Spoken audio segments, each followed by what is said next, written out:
قال عليه الصلاة والسلام اللهم صل على سيدنا ومولانا محمد وعلى آل سيدنا ومولانا محمد وبارك وسلم أستغفر الله الذي لا إله إلا هو الحي القيوم وأتوب إليه আল্লাহ পাক জাল্লা জালালুহু আমাদের সবাইকে মাফ করে দেন।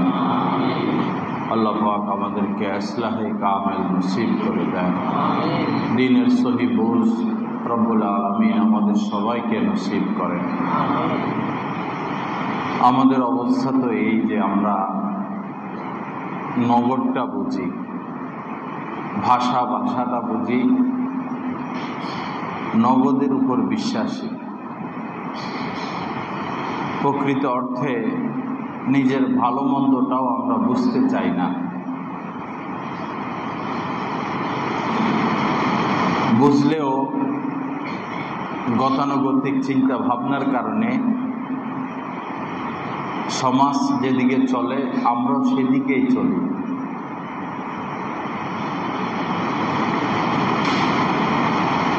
একটা খারাপ কাজ, পাপের কাজ, অন্যায় কাজ চলতেছে, আমাদের তো উচিত সেটা থেকে বিরত থাকা। বেশিরভাগ মানুষের অবস্থা এই যে অন্যরা করে আমরাও করি, ক্ষতিটা নিশ্চিত, জেনে বুঝেও সেই ক্ষতির দিকে আমরা অগ্রসর হই।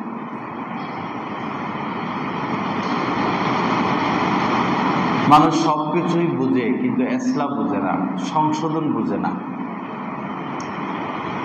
এবং দ্বীনের সহি বুঝ মানুষের নাই। ভাষা মেজাজ। শুক্রবার জুমা পড়তে হবে, পড়ে। হজ ফরজ হইল, পড়ে। নামাজ পড়তে হয়, পড়ে। এতটুকুই। আর গভীরে যাওয়ার ফিকির নাই। আল্লাহকে পেতে হবে, আল্লাহ পাকের সান্নিধ্য অর্জন করতে হবে, আল্লাহ পাকের মহব্বত অর্জন করতে হবে, নিজে পরিপূর্ণভাবে দোষ থেকে, ত্রুটি থেকে মুক্ত হতে হবে। এই পরিপূর্ণ ত্রুটি মুক্ত হওয়া এটা আমাদের মাথায় আসে না। আর ত্রুটিগুলো, দোষগুলোর সাথে এতটা অঙ্গাঅঙ্গি সম্পর্ক যে এটাকে মানুষ দোষ মনে করে না, দোষকে দোষ মনে করে না। আমাদের পরিবারগুলো, সমাজ যেভাবে এখন গড়ে উঠতেছে, ভবিষ্যতে আমাদের বাচ্চারা বুঝবেই না যে কোন কাজটা বৈধ আর কোন কাজটা অবৈধ, কোনটা জায়েজ কোনটা নাজায়েজ, কোনটা করণীয় কোনটা বর্জনীয়। বরং যারা জায়েজের উপরে, বৈধতার উপরে চলবে তাদেরকে পাগল বলবে, তাদেরকে কেউ দেখতে পারবে না।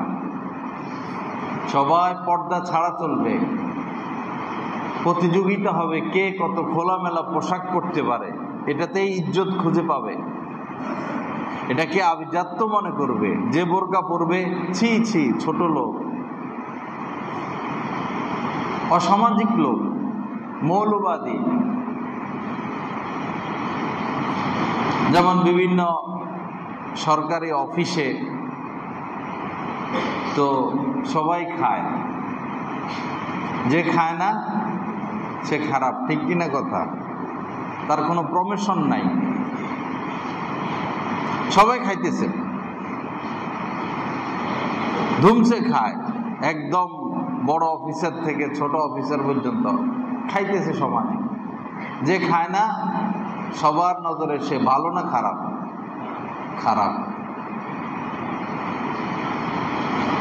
একটা ছেলে খুব সৎ, কুলিয়ারচর বাড়ি, রেলে চাকরি করে, খুব সৎ, কাজে কর্মে খুব অ্যাক্টিভ,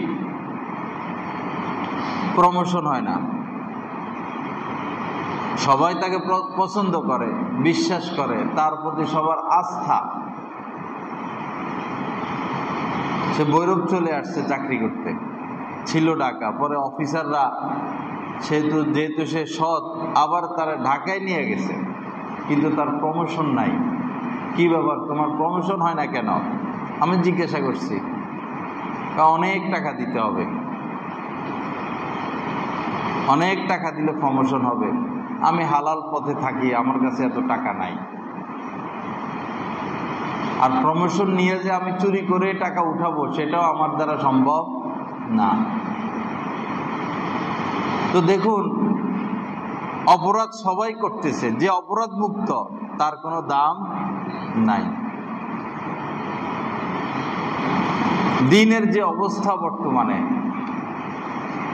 বিভিন্ন মসজিদে কমিটি যারা, তারা তো আর আলেম না।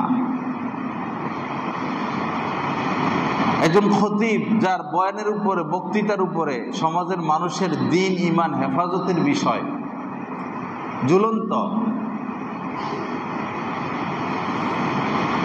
একজন খতিব তো নিবে আলেম দেখে। খতিব তো অন্তত আলেম হওয়া চাই, দিনদার হওয়া চাই। শত শত মসজিদে জাহেল লোকেরা খতিব হচ্ছে, মূর্খ লোকেরা খতিব হচ্ছে, পাপে লিপ্ত, ডুবন্ত, সারা দিন ছবি ভিডিও নিয়ে ব্যস্ত। খতিব হচ্ছে, যোগ্যতা কি? সুরটা ভালো। কি ভালো? সুর ভালো, টান টুন দিতে পারে, আর এই আওয়ামকে তোষামোদি করতে পারে, সে ঠিক আছে। সুদের বয়ান করবে না, ঘুষের বয়ান করবে না, কিচ্ছা কাহিনী বলবে, টান টুন দিবে, বস সবাই খুশি। মানুষের চোখের সামনে দিন শেষ হয়ে যাচ্ছে,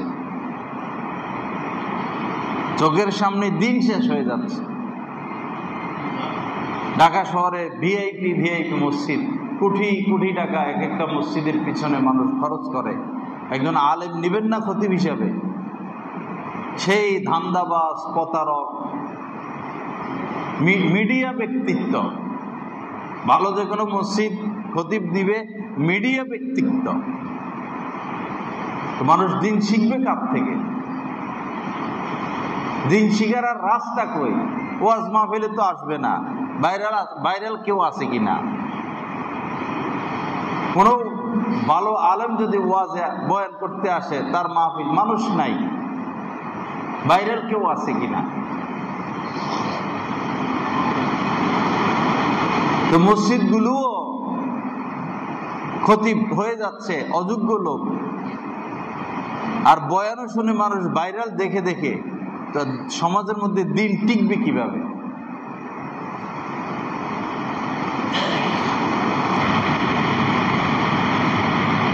বিভিন্ন মসজিদে আমার বয়ান, এই ভৈরবে, যেখানে আমি সুদের বয়ান করি,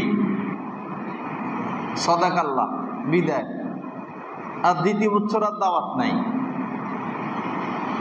কারণ A to Z যারা পরিচালনা করে 95% সুদখোর, 98% সুদখোর।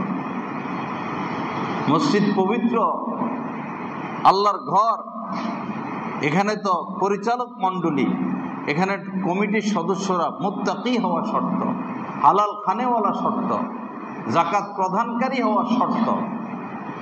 ইন আউলিয়াউহু ইল্লাল মুত্তাকুন, আল্লাহ পাক বলেছেন, আমার ঘর মসজিদের যারা পরিচালক হবে, যারা পরিচালনা করবে, তারা সবাই মুত্তাকি হতে হবে।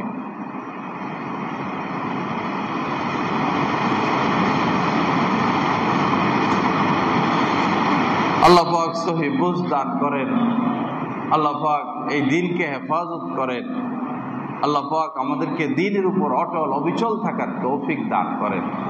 বন্ধু বান্ধব মহলে সবাই কুদৃষ্টি করতেছে, ফেসবুক চালাচ্ছে, ধূমপান করতেছে, গিবত শেকায়েত করতেছে, আজান দেয় মসজিদে আসে না, বিভিন্ন পাপে লিপ্ত। একটা বন্ধু যদি নামাজি হয়, দাড়িগুলো রাখে, টুপিটা পরে, মিথ্যা কথা বলে না, মেয়েদের সাথে সম্পর্ক রাখে না, ফেসবুক চালায় না, অন্যান্য বন্ধুর কাছে সে কি হেয়,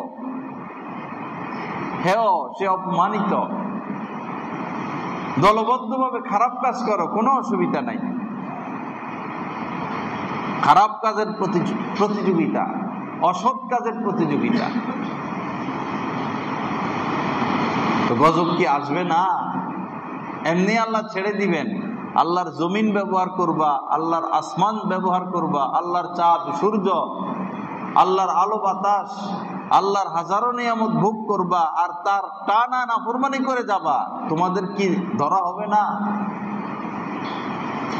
কিন্তু বিষয় হইল, ধরলে আল্লাহ পাক একসাথে ধরে ফেলেন, পুরা সমাজ শেষ, দেশ শেষ। আর আল্লাহর ধরাও এখন মানুষ বুঝে না। এই যে এত বিপদ, পারিবারিকভাবে, সামাজিকভাবে, রাষ্ট্রীয়ভাবে, আন্তর্জাতিকভাবে, বুঝে না যে বিপদটা আসলো কেন, আর বিপদ দূরের রাস্তা কি, বিপদ আসে কেন, আর বিপদ দূরের রাস্তা কি, এটা মানুষ বুঝে না। করোনা আসলো, একটা বিপদই তো। এখন আল্লাহরই তো ডাকতে হবে। মাছ বাজারে ঘেঁষা ঘেঁষি, তরকারি বাজারে ঘেঁষা ঘেঁষি, মসজিদে আসা যাবে না, মসজিদে আসা যাবে না। তো এটা কি করোনা দূর হওয়ার রাস্তা?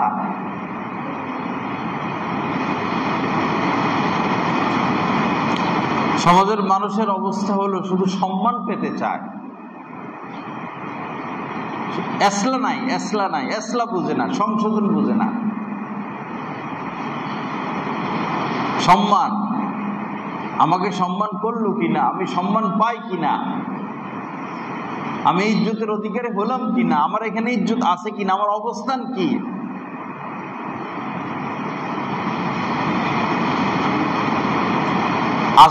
আছি কয়দিন দুনিয়াতে, এত ইজ্জত খুঁজতেছি আমরা, এত সম্মান খুঁজতেছি, হাজার ইজ্জত পেলাম আর চলে গেলাম জাহান্নামে, লাভ হলো কি? হাজার হাজার রাজা বাদশা তো আগুনে জ্বলতেছে, হাজার হাজার এমপি মন্ত্রী, কোটি কোটি এমপি মন্ত্রী তো কবরে আযাব ভোগ করতেছে। তো তাদের এই মন্ত্রিত্ব কি কাজে আসলো? তাদের এই রাজাগিরি, বাদশাগিরি কি কাজে আসলো? রাজা, বাদশাহ, এমপি, মন্ত্রী, যে কয়দিন ক্ষমতা, এই কয়দিন বাহাদুরি, এরপরে দুনিয়াতেই তাদের লাঞ্ছনা, জিল্লতি, মৃত্যুর পরে তো আছেই।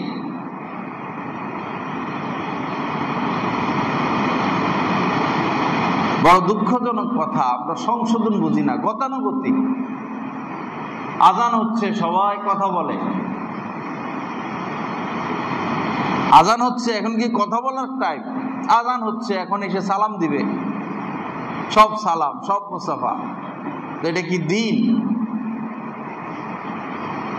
সাধারণ মানুষ তো দূরের কথা, দিনই যে সমস্ত মজলিস, আলেম ওলামা, তালেবে ইলম, আজান হচ্ছে, কথা চলতেছে।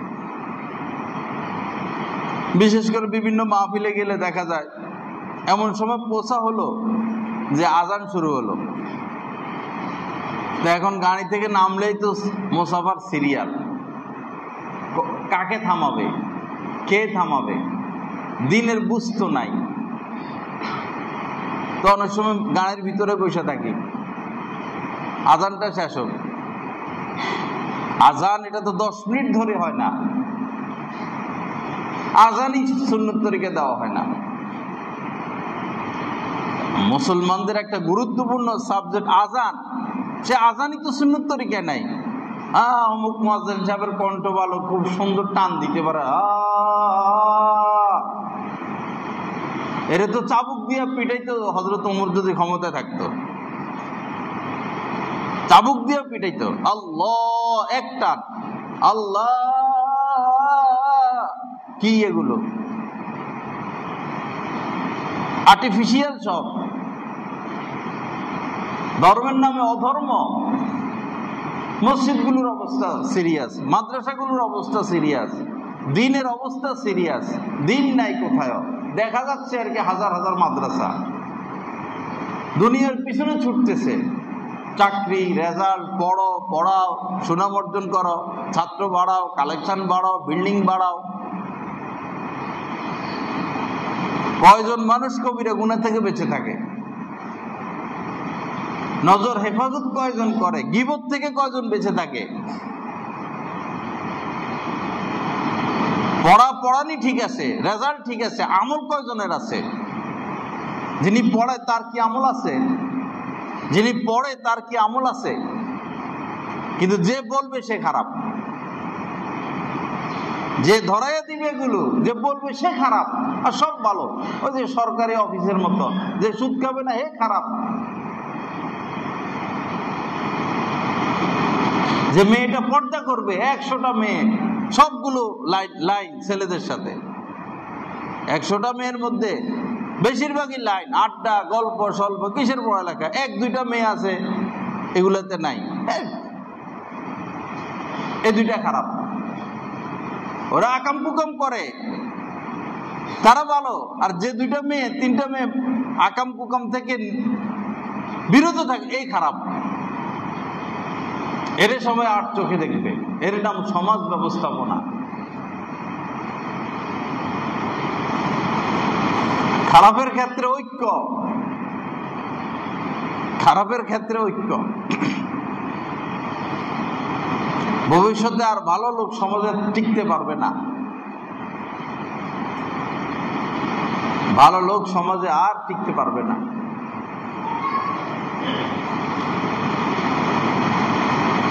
আল্লাহ পাক সহি বুঝ দান করেন, আল্লাহ পাক গুনাহমুক্ত জিন্দেগি দান করেন, আল্লাহ পাক আমাদেরকে ইসলাম নসিব করেন। আমার ভাইরা, ইসলামটা বুঝার চেষ্টা করি। আজান হচ্ছে, এখন চুপ থাকি, আজানের জবাব দেই। এখন কেন সালাম, এখন কেন মুসাফা? আজান শেষ হইছে, এখন দুরূদ শরীফটা পড়ি, ছোট হইলেও পড়ি, এরপরে আজানের দোয়াটা পড়ি। কে আজানের দোয়া পড়ে? কয়জন মুসলমান পাওয়া যাবে যে ঘুম থেকে উঠে দোয়াটা পড়ে? আলহামদুলিল্লাহিল্লাযী আহইয়ানা, কত সুন্দর দোয়া। ইমাম সাহেব, খতিব সাহেবের দোষ ধরার লোকের অভাব নাই। ঢাকা শহরে তো এরকম করে কাঁপা লাগে, এই মুয়াজ্জিন সাহেব এখানে বালু কেন, ফ্যান এটা চলে কেন? বাদশার কি উনারা, ধমকা ধমকি, রাগারাগি। ইমাম সাহেবের থেকে মাইক সরাই ফেলায়, এরকম কোনো বয়ান করবেন না, মাইক ধরে ফেলে। খারাপ লোকদের হাতে চলে গেছে মসজিদ মাদ্রাসা, একদম টোটালি সুদের বয়ান বন্ধ, এই বলেই দেয়। কোনো খতিবের সাহস নাই, ব্যবস্থায় নাই, সুদ আর ঘুষ নিয়ে বয়ান করবে। ডাইনেও সুদ কর, বামেও সুদ কর, পিছনেও সুদ কর, সামনেও সুদ কর। বর্তমানে তো 95% মানুষ সুদের সাথে লিপ্ত।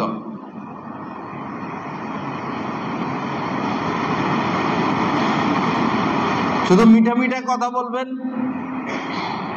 সুর টুর দিবেন, ইংরেজি বলবেন, বাংলা বলবেন, ঘটনা বলবেন, ঠিক আছে, ভাইরাল, লাখ লাখ তার ভক্ত।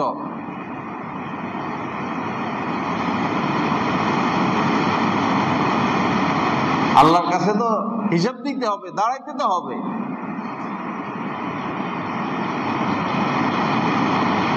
ছোট ছোট খাবে খাবে, 2 হাত ধোয়া সুন্নত না? কে 2 হাত ধুয়ে খায়? কে 2 হাত ধোয় সুন্নত মোতাবেক? না ইমাম সাহেব, না খতিব সাহেব, না মাওলানা সাহেব, না তাদের মুসল্লি, না তালেবে ইলম। কে 2 হাত ধুয়ে খানা খায়? সুন্নতের কোনো চর্চা নাই। বই পুস্তক পড়াইয়া ওয়াজ শুনে দিন শিখা যায় না, প্র্যাকটিক্যাল শিখতে হয়। নিজেকে কারোর সামনে ন্যস্ত করতে হয়। 2-4 বার ধমক খাইলে, থাপ্পড় টুপ্পড় খাইলে তখন আমল চলে আসে। এখন আমরা তো তোষামুদি, এমন পীরের বাইরে রয়েছে, মুরিদের তোষামুদি করে, 5 আটে।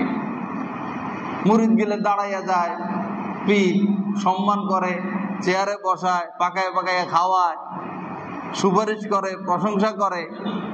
তো এরকম পীরে তো ভালো, পীরের কাছে সম্মান পাওয়া যায়, ইজ্জত পাওয়া যায়, চেয়ার পাওয়া যায়।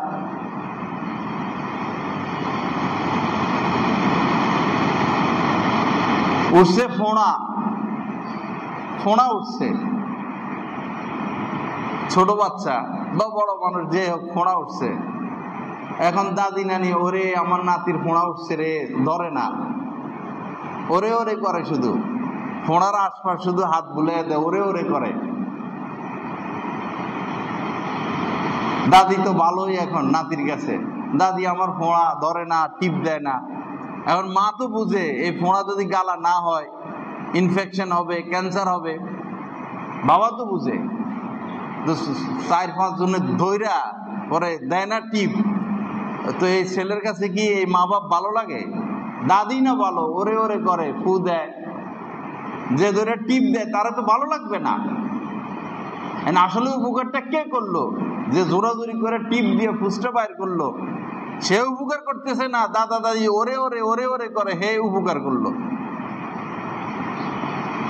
হাদিয়া তোহফার আশায়, ইমামতি আর খতিবের চাকরি রাখার আশায়, ওয়াজ মাহফিলে প্রধান অতিথি পাওয়ার আশায় শুধু কিচ্ছা কাহিনী, সুর, ওরে ওরে ওরে ওরে। হক কথা বলবে না তো? যে পীর মুরিদের ভুল ধরে দেয় না, মুরিদকে রাগ করে না, শাসন করে না, ধমকায় না, শুধু ইজ্জত ইজ্জত ইজ্জত দিতে থাকে, এই পীর নিজেই তো জাহান্নামী। সে তো খেয়ানত, সে খায়েন ফিত তরিক, সে তরিকার পথে সে খেয়ানত করে, খেয়ানত করলো সে। তার লোভ হলো হাদিয়া তওফা, মুরিদ বাড়ানো।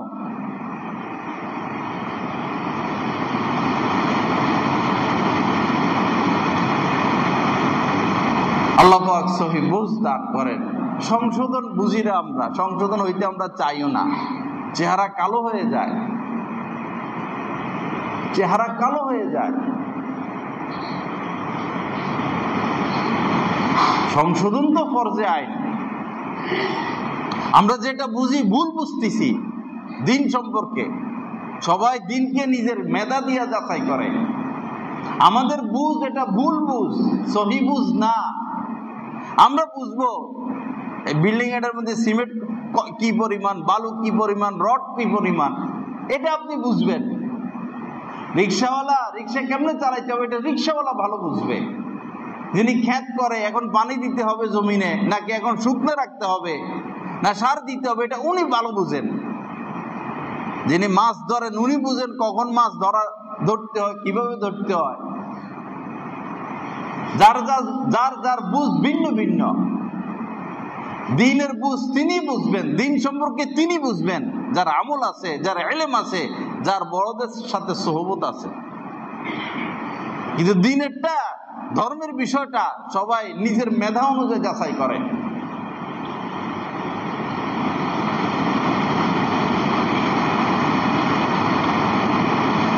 ফেরেশতারাই তো নিজেকে ন্যস্ত করছেন যে যা আপনি যা শিখেছেন এর বাইরে আমরা কিছুই জানি না। সুবহানাকা লা ইলমা লানা ইল্লা মা আল্লামতানা। লা, হ্যাঁ কি জানো আয়াত, ঠিক আছে, সুবহানাকা লা ইলমা লানা, আমাদের কোনো জ্ঞান নাই, ইল্লা মা আল্লামতানা, আপনি যা শিখেছেন এর বাইরে আমরা কিছুই জানি না।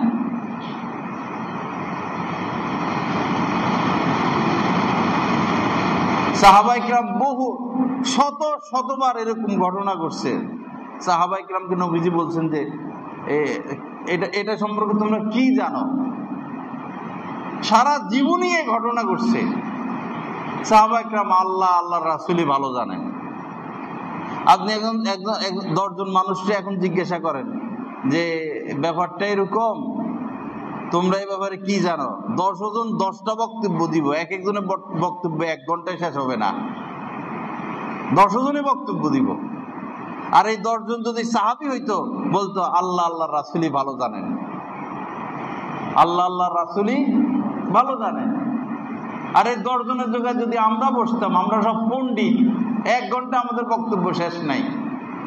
আবার বক্তব্য দিয়া খেয়াল রাখবো আমি যে পরামর্শটা দিছি আমার কথা উনি রাখলো কিনা, আমারটা রাখলো না, উনারটা রাখলো না, উনারটা রাখলো, যারটা রাখলো তিনি কি খুশি, যারটা রাখলো না তিনি কি আরে দূর, এখানে খতিবের অভাব পড়ছে, আরেক মসজিদে যাবো। আলেমের অভাব পড়ছে।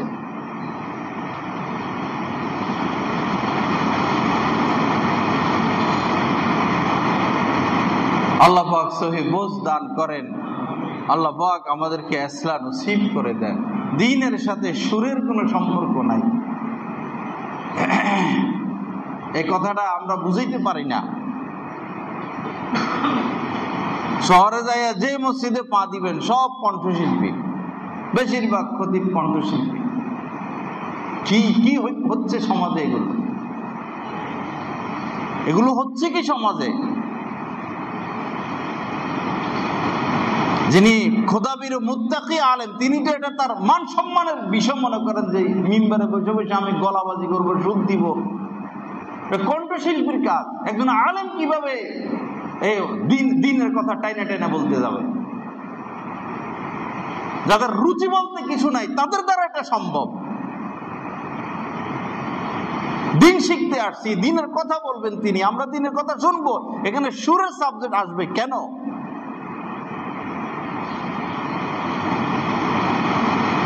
মানুষ কোনো দিন পাচ্ছে না এখন মসজিদের মিম্বার থেকে, শুধু গলাবাজি আর টানাটানি আর তোষামতি।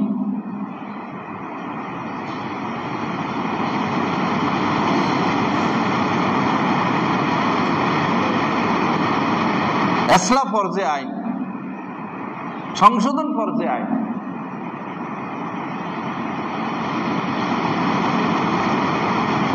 ইসলাম আমরা বুঝি না। আল্লাহ পাক সহি বুঝ দান করেন। কদ আফলাহা মান যাক্কাহা। আল্লাহ পাক কোরআনে কারীমের মধ্যে বলেছেন কদ আফলাহা, সে সফল, সে কামিয়াব। মান যাক্কাহা, যে ইসলাহ করলো নিজের। ওয়া মান তাবা ওয়া আসলাহা, যে তওবা করলো পাপ থেকে এবং সংশোধন করলো। সংশোধন আরেকটা বিষয় থেকে যায়, সর্বকাজের সংশোধন। আমাদের সর্বকাজের সংশোধন বাকি আছে, কথার সংশোধন বাকি আছে, চিন্তা ভাবনার সংশোধন বাকি আছে, আচার আচরণের সংশোধনের বাকি আছে। সব কাজ গতানুগতিক। মা বাবা যেমনি করছে, বাপ দাদা যেমনি করছে, সমাজ যেমনি চলতেছে, আমরা তেমনি চলতেছি, সংশোধন নাই। একজন মানুষ মারা গেল, এটা তো অন্তত সুন্নত মোতাবেক করবেন, কোরআন হাদিস মোতাবেক করবেন, গতানুগতিক।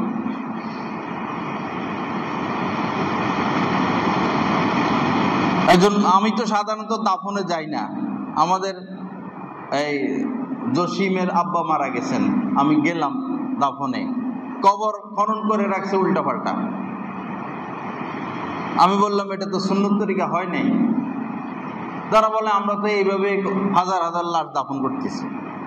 হাজার হাজার লাশ আপনারা দাফন করতেছেন, একবার মাথায় এটা আসলো না যে একজন আলেমকে আইনে দেখাই যে সুন্নত তরিকা কবরটা খনন হইল কিনা? সভাপতির পদ নেওয়ার জন্য পাগল হয়ে রয়েছে।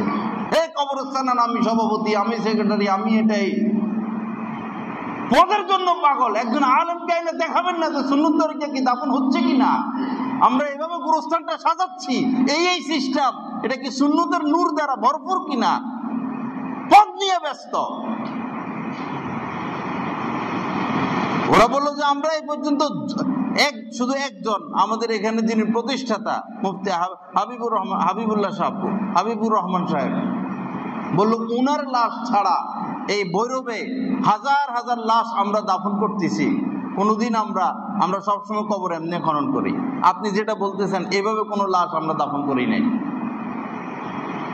আমি দাঁড়াইয়া থাকা মনে 15-20 মিনিট লাগছে, সুন্নত তরিকা কবর খনন করে পরে লাশ রাখছি। তারা বললো এই প্রথম আমরা এইভাবে লাশ রাখলাম। আপনারা পদ নিয়ে ধাক্কাধাক্কি করেন, হাজার হাজার মানুষকে কবরে রাখতেছেন। এই ক্ষেত্রে সুন্নতটা জিজ্ঞাসা করবেন না, জেনে নিবেন না, সব জায়গায় আপনারাই পণ্ডিতি করবেন।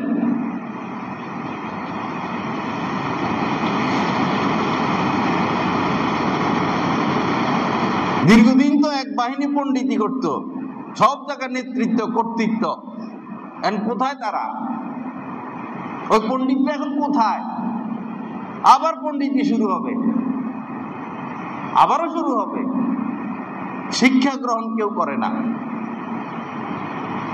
কেউ শিক্ষা গ্রহণ করে না।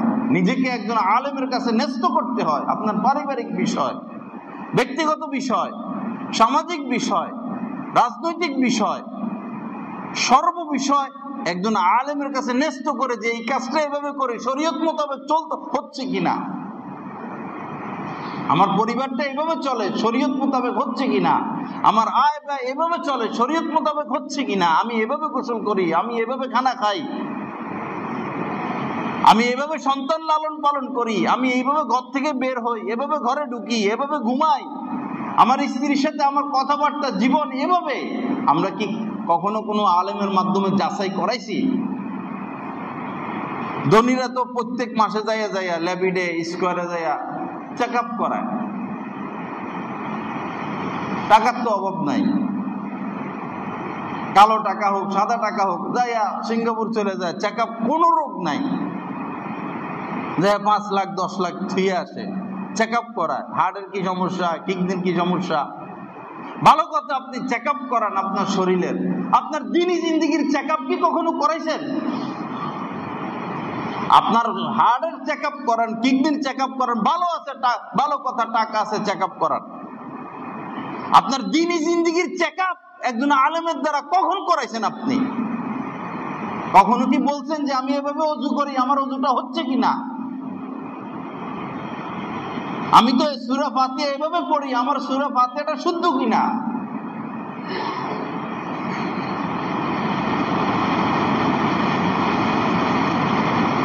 এসলা আমরা বুঝি না, এসলা নাই।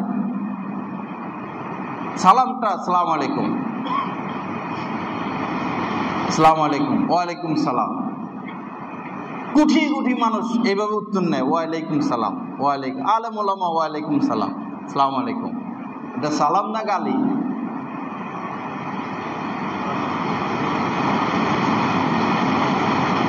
অদূর ভবিষ্যতে আমাদের সন্তানরা বুঝবেই না কোন কাজটা বৈধ কোন কাজটা অবৈধ, বুঝবেই না। নেটে এগুলো দেখে, মাকে দেখে, বাবাকে দেখে।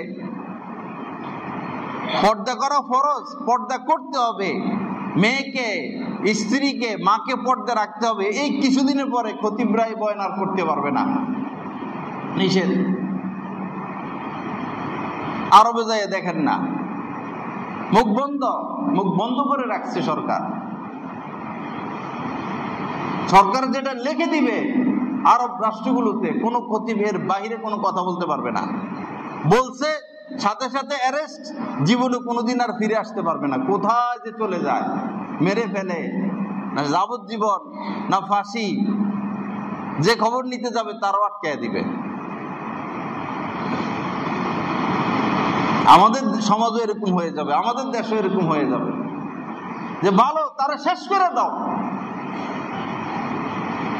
যে ভুল ধরাই দেয় তারা সরাইয়া দাও, যে মিঠা মিঠা মিঠা মিঠা কথা, তোষামুদি তোষামুদি, জি হাজি সাহেব, জি হাজি সাহেব, জি সভাপতি সাহেব, জি সভাপতি সাহেব, সে ঠিক আছে, আমার ইজ্জত পাইতেছি আমি, দরকার তো ইজ্জত, দরকার তো সম্মান, এসলাত তো দরকার নাই। প্রত্যেকটা মানুষ শুধু সম্মান নিয়ে ব্যস্ত, আমার কথাটা দিতে রাখলো কিনা, উনি আমার কথাটা রাখলো কিনা,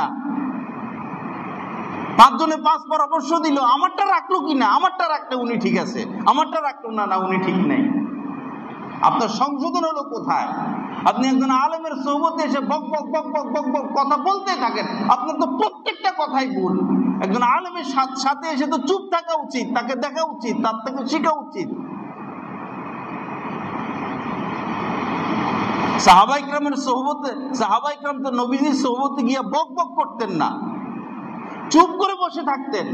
মনে হইতো যে মাথার উপরে পাখি বসে আছে, একটু নড়া দিলে পাখি উড়ে যাবে, চুপ করে বসে থাকতেন। নবীজি হাসলে তারা হাসতেন, নবীজি কাঁদলে তারা কাঁদতেন, নবীজি কথা বলার সময় চুপ করে তারা কথা শুনতেন। কেউ ওই কথা মুখস্থ করে ফেলতেন, কেউ ওগুলো লিখে রাখতেন।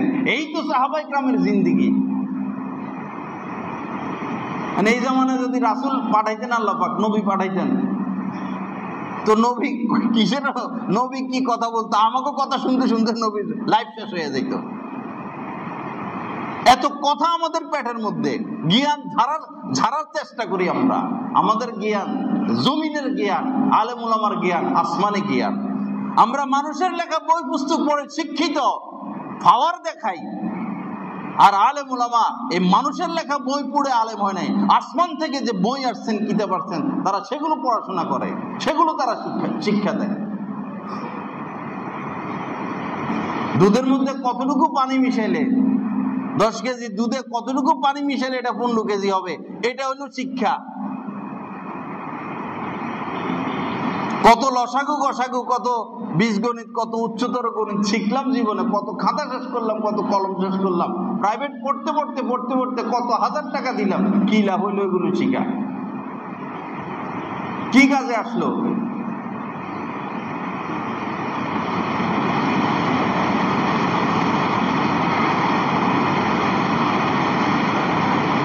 এসলা ফরজে আইন। আমাদের কাছে ভালো লাগবে না যিনি এসলা করবে, যে ফোঁড়া গালে সে কি ভালো লাগবো? মায়া করতে গেলে তো ক্যান্সার হবে, কেউ না কেউ তো ফোঁড়াটা গেলে দিতে হবে। তা আমাদের তো উচিত তাকে ধন্যবাদ দেওয়া, যে বাবা তুমি ফোঁড়াটা গেলে দিছো, ধন্যবাদ তোমাকে। যিনি সৎ কথা বলবেন তাকে আমরা সহ্য করতে পারি না, তাকে সমাজ থেকে বাইর করো, মসজিদ থেকে বাইর করো। কেন হক কথা বলবে? কেন সুদের কথা বলবে? কেন ঘুষের কথা বলবে? আমরা সবাই এটার মধ্যে লিপ্ত।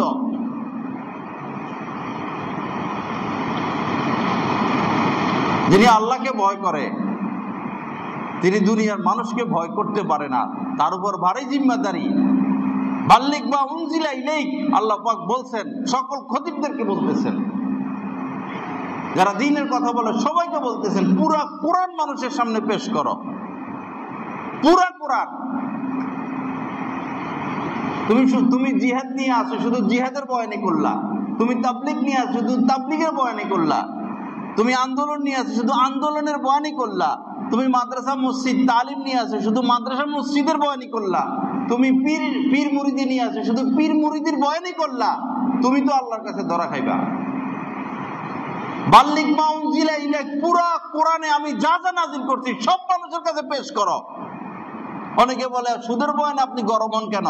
সুদের বয়ানের নিয়মে এটা, যখন সুদের বয়ান আসবে, ঘুষের বয়ান আসবে, তখন ঠান্ডা মিঠা কথা চলবে না। এটা খুব পাওয়ারফুল, শক্তি দিয়ে ওইটা বয়ান করতে হবে, যেন যে ভালো মতো লাগে, যেন অন্তরে যায় ভালো মতো লাগে, যে সুদ হারাম, সুদ খাবেন না।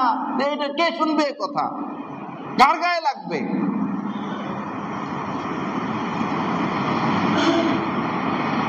বাল্লিগ মা উনজিলা ইলাইক, পুরা কোরআন মানুষের সামনে পেশ করো। এখানে জিহাদ আছে, এখানে তাবলীগ আছে, এখানে তালিম আছে, এখানে তাসকিয়া আছে, এখানে পর্দা আছে, এখানে সুদের বিষয়, ঘুষের বিষয়, শরাবের বিষয় আছে, রাষ্ট্র পরিচালনার বিষয় আছে, এখানে রাজনৈতিক বিষয় আছে।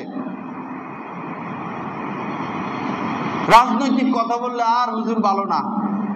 হুজুরের দরকার কি রাজনৈতিক কথা বলা? মসজিদে কেন রাজনৈতিক আলোচনা আসবে? তো রাসূল মসজিদে বসে তো রাষ্ট্র চালাইছেন, মসজিদে কেন রাজনৈতিক কথা আসবে? কারা দেশটাকে শেষ করে? এগুলো বলতে গেলে আমি খারাপ। এই দেশে আনে কে, পাঠায় কে? এই দেশের উন্নয়ন করে কে, ক্ষতি করে কে? আপনার চোখে আঙ্গুল দিলেও তো আপনি দেখেন না। অসৎ লোকের প্রেমে পড়ে আছেন আপনারা, বাজে লোককে মহব্বত করেন, সুদখোর, ঘুষখোর, মিথ্যাবাদী, লুটপাটকারী, জিনাখোর, মদখোর, হারামখোরদেরকে আপনারা ভালোবাসেন, রাষ্ট্রের দায়িত্বে বসান। এত বড় দায়িত্ব, সংসদের এত দামি চেহারার মধ্যে অসৎ লোকদেরকে আপনারা বসান।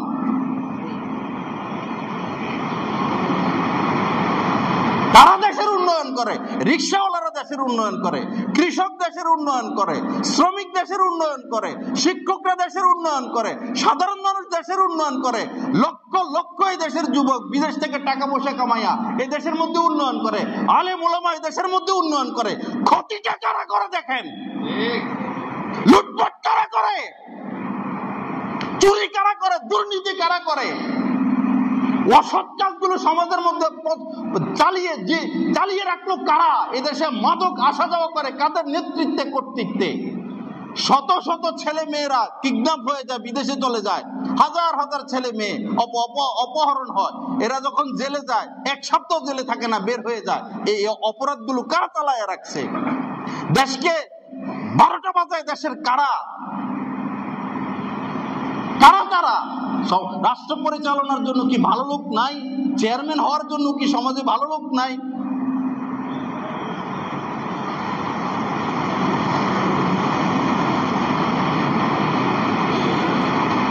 সবকিছুই আল্লাহর কাছে হিসাব দিতে হবে। আমরা বলে দেই আল্লাহর কাছে যেন হিসাব দিতে না হয়। চাকরির পরোয়া করি না, ভক্তবিন্দির পরোয়া করি না, কাহারো পকেটে আমাদের নজর না, কারো পকেটে কেউ আমারে খাওয়াবো, হাদিয়া দিব, আর এটার উপর সংসার নির্ভরশীল, এরকম আশা করি না। আল্লাহ পাক রিজিক দাতা। রিজিক আল্লাহ পাকের হাতে, ইজ্জত আল্লাহ পাকের হাতে, সম্মান আল্লাহ পাকের হাতে। আল্লাহর দরবারে যেন নাজাত পাই, হক কথাগুলো, সঠিক কথাগুলো বলে দেই। যে কল্যাণ চায় সে গ্রহণ করবে, আর যে নিজের ক্ষতি করতে চায় কিছু করার নাই। আবু জাহেল, আবু লাহাব, উতবা, সাইবা, তারা তো স্পষ্ট বুঝতো যে উনি হক নবী, শুধু নেতৃত্ব হারাবে, এই কারণে তারা দিন গ্রহণ করতে পারে নাই। এই ইহুদি সম্প্রদায় ইয়ারিফুনাহু কামা ইয়ারিফুনা আবনাআহু, আল্লাহ পাক কোরআনে আয়াত নাযিল করছেন। এই ইহুদিরা স্পষ্টভাবে যেভাবে বুঝতো এটা আমার ছেলে, এটা আমার মেয়ে, এটা আমার ভাইয়ের ছেলে, এটা আমার ভাইয়ের মেয়ে, স্পষ্টভাবে যেভাবে নিজের সন্তানদেরকে চিনত, রাসূলকে তদ্রূপই চিনত যে ইনি শেষ জামানার নবী, ইনার ধর্মই সঠিক, ইনার কিতাবই সঠিক, কিন্তু মানতে পারে নাই। নিজের নেতৃত্ব খোয়াবে, নেতৃত্ব থাকবে না, কর্তৃত্ব থাকবে না, হাদিয়া তহবা আসবে না।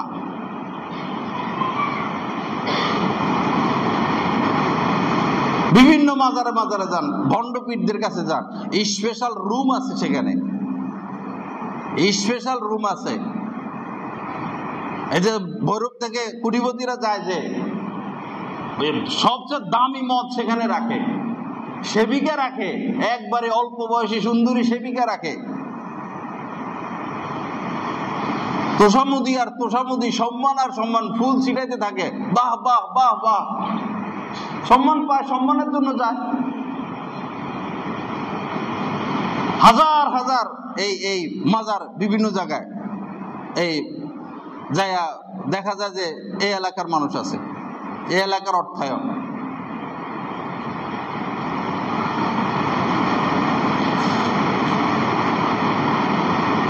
আপনি জানেন এই লোকটা অসৎ, কেমনে ভোট দিলেন আপনি? কেমনে আমার ভাই তোমার ভাই বলেন? কেমনে তার পক্ষে মিছিলে বাইর হন?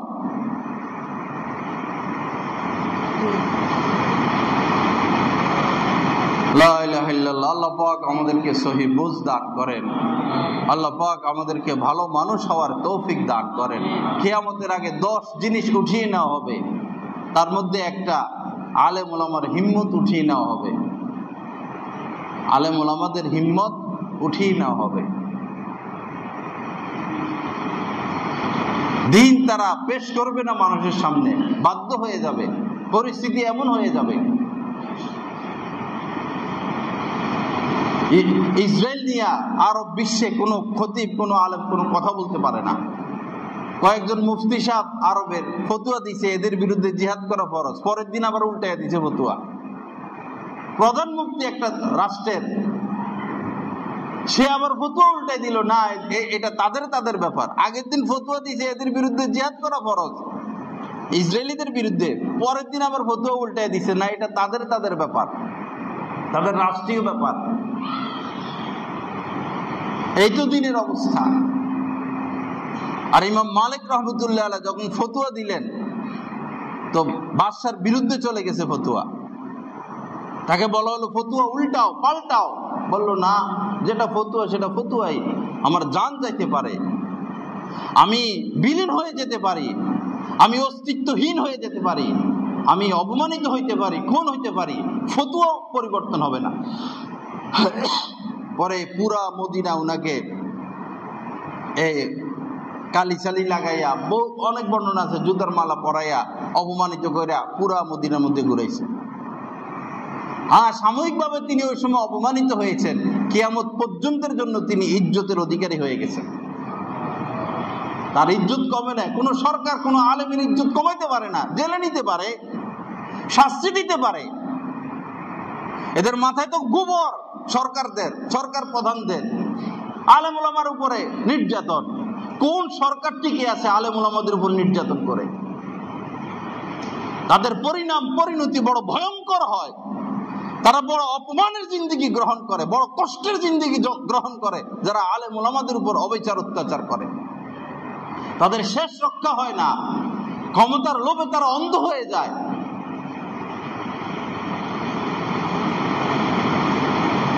আল্লাহ পাক জাল্লা জালালু আমাদেরকে সহি বুঝ দান করেন।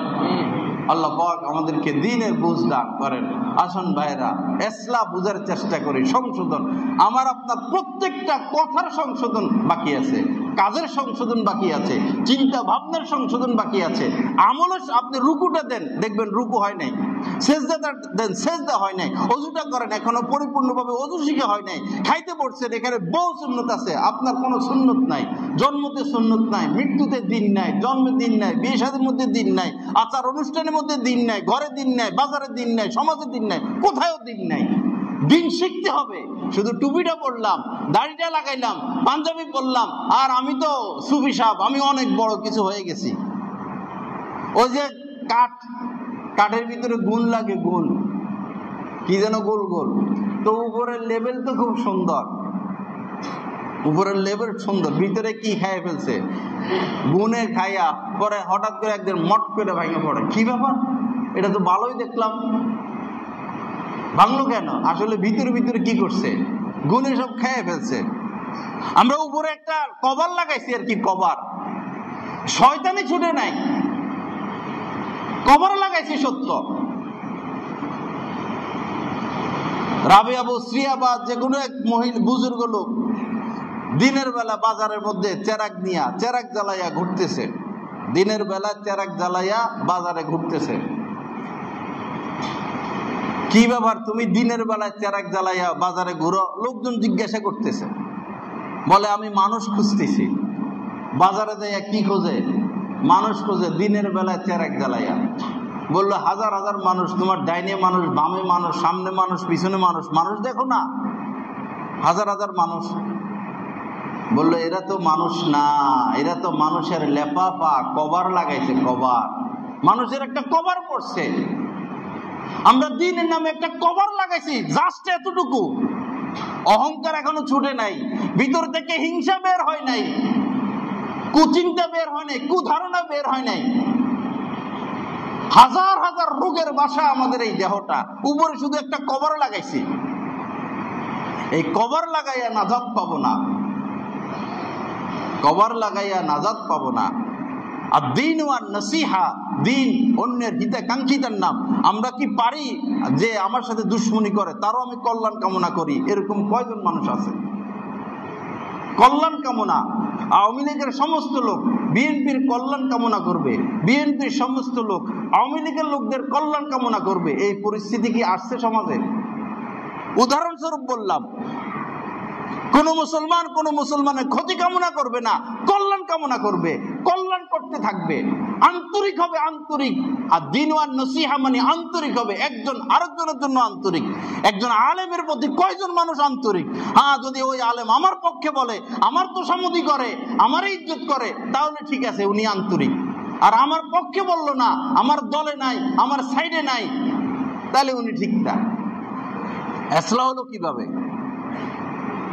একজন আলেম তো দায় মুক্ত থাকবে, সর্ব বিষয়ে তিনি কথা বলবেন, কোন এক সাইডে তিনি ঝুঁকে পড়বেন না।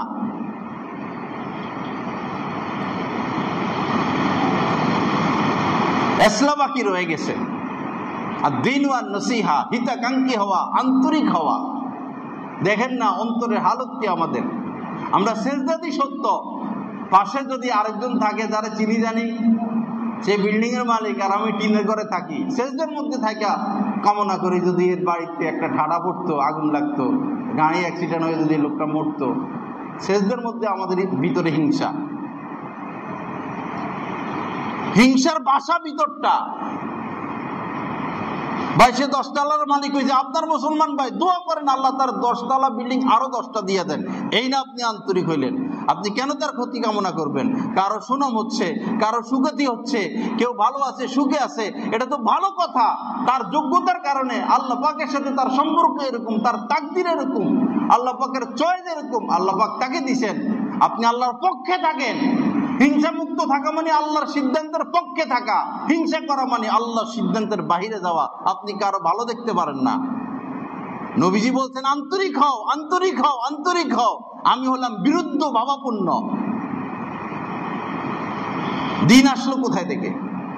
আয়েশা সেজদা দুটো মারলাম, মসজিদাত চলে গেলাম, টাকা আছে হজ করে চলে আসলাম, টাকা আছে মসজিদ কমিটির সভাপতি সেক্রেটারি সদস্য হয়ে গেলাম, টাকা আছে মাদ্রাসা একটা করে দিলাম, মসজিদ দুইটা করে দিলাম, আর আমি জান্নাতে চলে যাব?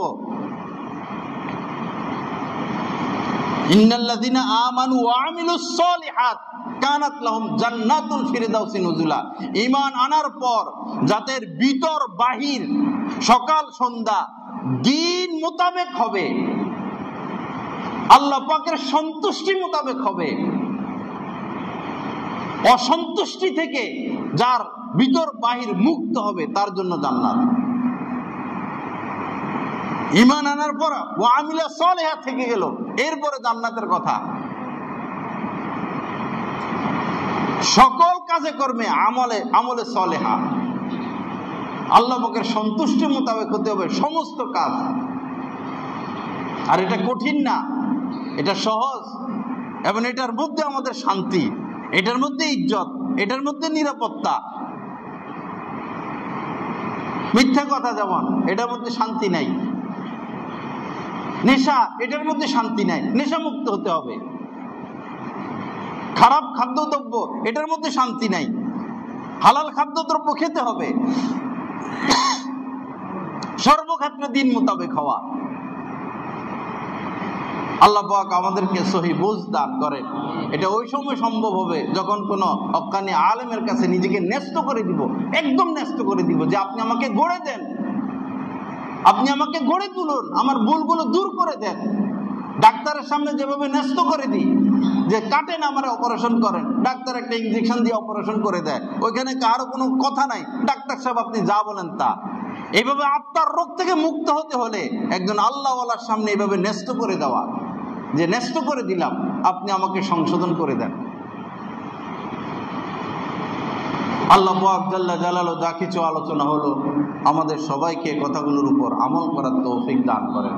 ওয়া আখিরু দাওয়ানা আলহামদুলিল্লাহি রাব্বিল আলামিন ওয়া সাল্লাল্লাহু আলা নবিয়্যিল কারীম।